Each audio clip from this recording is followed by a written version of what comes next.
What time is it? It's Mr. Pickles time, yeah! It is so time. It's right on time. Of course, we're gonna do the oh, look at him. He's all like, what is going on? Of course, we're gonna do the hornworms. Ooh, I think he's ready. Let's see how big these hornworms are. They're big. Oh, oh! That's the look of death right there. Look at him. Oh, you want another one, Mr. Pickles? Oh! Oh, yeah! Mr. Pickles like, it's time! It's feeding time! Right on time! Yeah! Oh, these are some juicy, thick and juicy steaks here. Oh! Yep. Yep. There he goes. It's suck it on in time. Mr. Pickles getting done time. Boom. Oh, wow. He's like a basketball player. That's bounced right in his mouth. Play that one on slow motion. I think he kicked it up with his fingers. Let's do one right there. Ooh. Ooh, he's got to adjust some stuff. Yeah, I made a video last time, which would have been really cool, because I showed you guys how to clean his cage. Let's clean Mr. Pickles' cage. Oh, yeah! Done. And then midway through the video, I flipped the camera upside down somehow, because I got skills that definitely don't pay the bills. And I don't know how to even do that, so I just deleted the video. But he ate like 120 crickets like it was nothing. He was like tic-tac. Eating them like tic-tacs. So we'll have to do another next time I clean his enclosure. We'll make a video. We'll show everybody, because I know there's a lot of you guys that are getting African pixie frogs, African bullfrogs like Mr. Pickles. Of course, y'all love them. They get big quick, don't they? You get them as the size of a quarter. I got Mr. Pickles the size of a quarter. Now look at him. He's a beast. He turned into the gatekeeper.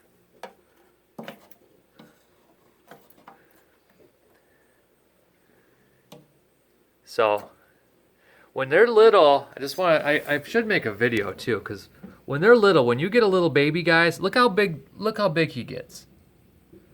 Little babies have this little computer program in their brain going, I need to get big, it's time, I need food.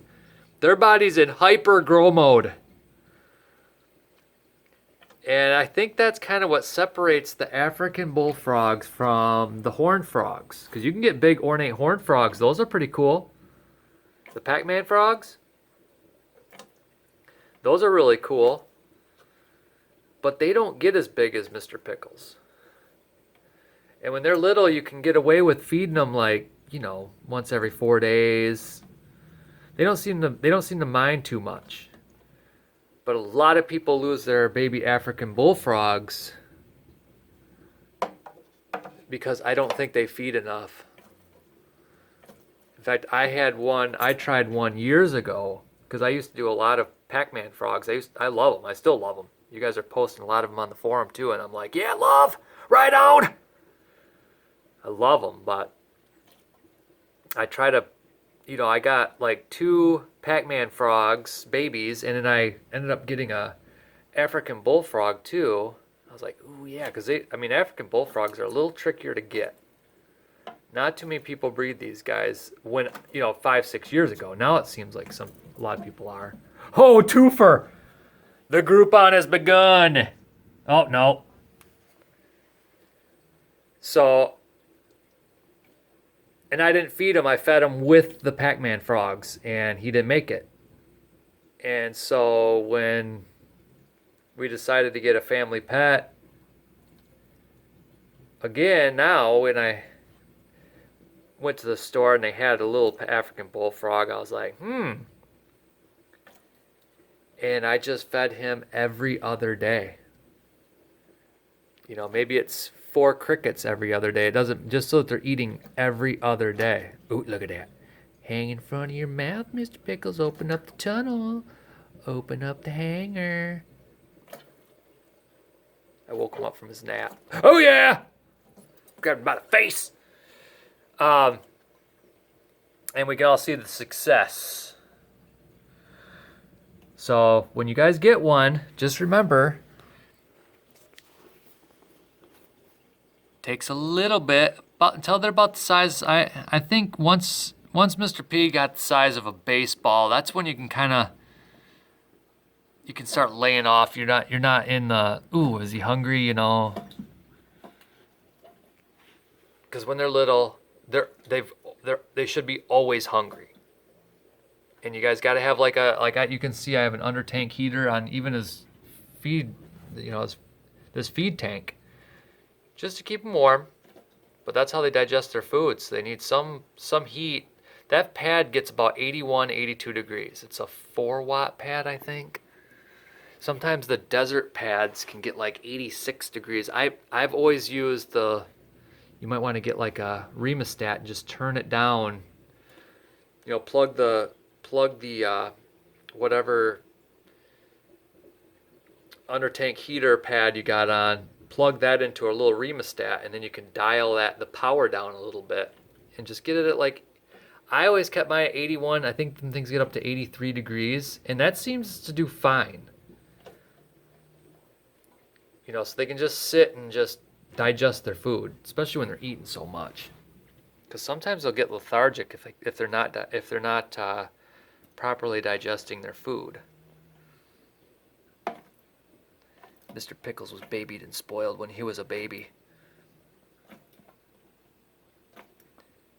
He's always been babied and spoiled. There he goes! Oh, look how excited he was. He was all like, yeah! So, yeah, you guys go on the forum. If you get one, you got any questions, anything at all, if someone's trying to convince you to buy this or buy that at a pet store, before you spend a whole bunch of cash, maybe just ask all the friends on our forum page if it's a good idea. Doesn't mean you don't have, even if we say, hey man, that's a terrible idea, doesn't mean you can't go buy it. But at least you kind of know that, hey, maybe this is a bad idea, but I'm going to give it a try. Bunch of cool people. Come on, eat the last one, Mr. P. Oh yeah! Success! So I gotta try to think of other foods too. I might try to feed Frozen. I mean, ever since I put him in his new enclosure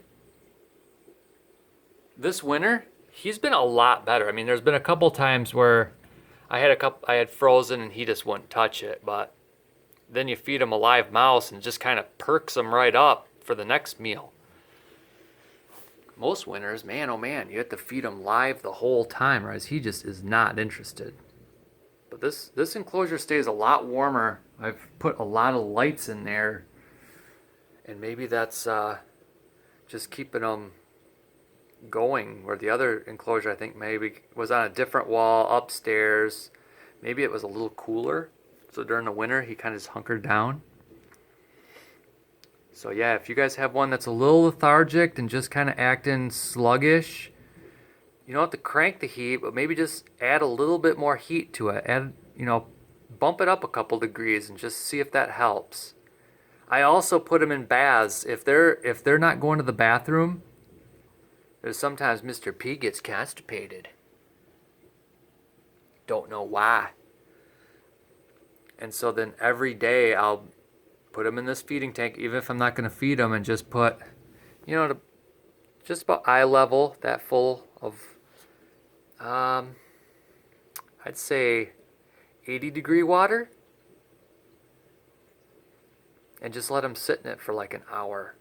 And after the second or third bath, that warm water kind of breaks up his tum-tum. The fun begins, starts pouring out the backside. Right on. Got a muddy pool. You could also try putting vegetable oil on their food. Like if you're feeding frozen, try putting some vegetable oil on it, and that kind of loosens it up. I have not tried that yet, but I've been told that can work. And then I think it's Metamucil tablets too, capsules, the powder. They come in a capsule. It's like a white powder. It's not. I shouldn't even say that because I should make sure that that's correct. I think it's Metamucil. Is that the one that has the orange flavor? You don't want the orange flavor. You just want the regular tablets. I've not tried it, so you're gonna want to do, maybe jump on the forum and re-ask some. I'm not gonna edit this film, so. But there's a bunch of ways that you can. Then you just sprinkle that on some of his food, and each feeding you just sprinkle some of that on if he's a little backed up. Right now, Mr. Pickles is not backed up. He's right up. He went doo-doos the last time he had his bath. So right. He's called my little regular buddy. That's right, Mr. P. So right. So there you go. Yeah, it's a bummer that last video. I was like, really? Seriously? I definitely need to do some more editing. But there you go, guys. Have a great day. Don't forget to join our forum. See ya.